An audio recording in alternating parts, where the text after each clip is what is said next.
Michigan got off to a sluggish start, perhaps peeking ahead to playing Michigan State.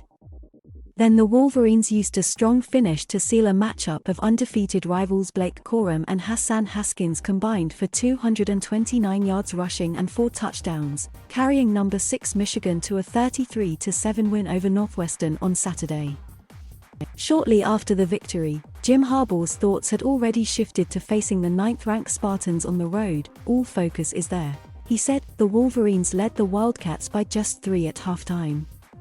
They pulled away by outscoring them 23-0 in the first 16:40 of the second half. "We played pretty solid in the first half to give ourselves a chance," Northwestern coach Pat Fitzgerald said. "And then we reverted back to some bad habits." Corum finished with 119 yards rushing and 2 touchdowns. Haskins ran for 110 yards and 2 scores. Corum jukes defenders with shifty moves while Haskins runs through them with power. "We both bring different things to the table," Corum said. "We feed off each other." Michigan had 294 yards rushing, nearly 50 yards more than its average. "They're the best rushing offense in the country for a reason," Fitzgerald said. Cade McNamara was 20 of 27 for 129 yards for the Wolverines, whose inability to throw the ball downfield might prove to be a problem against tougher teams. Northwestern quarterback Ryan Helinski, a South Carolina transfer, completed 14 of 29 passes for 114 yards with an interception. He was replaced early in the fourth quarter by Carl Richardson, who was 2 for 3 for 9 yards.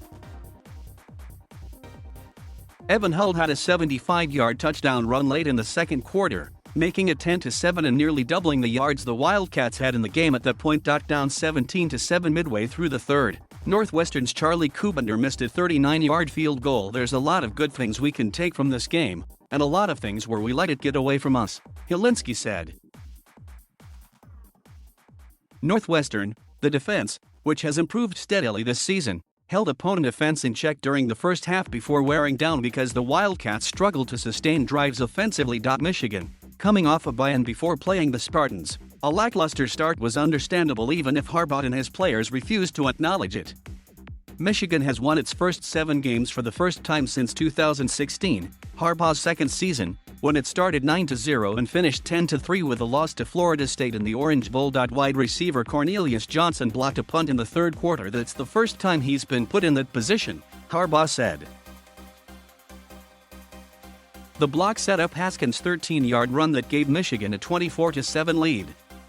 Johnson also caught 3 passes for 30 yards, drew at least 1 flag for a first down, and had a 6-yard run. Defensive end Aiden Hutchinson, the Big Ten's top defensive player at midseason, recovered a fumble early in the fourth after sharing a sack, deflecting a pass and getting credit for 2 quarterback hurries.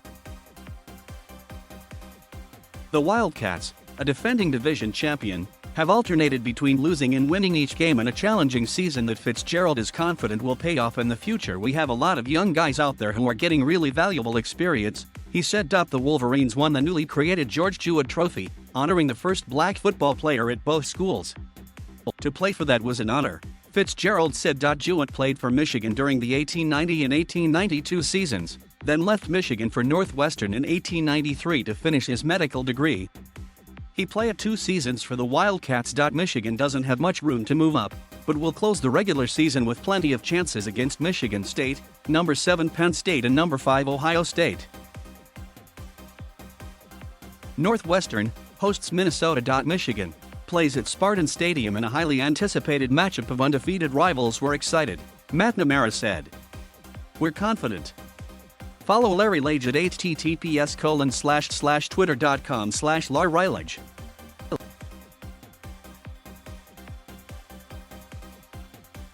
Thank you for watching. Please subscribe.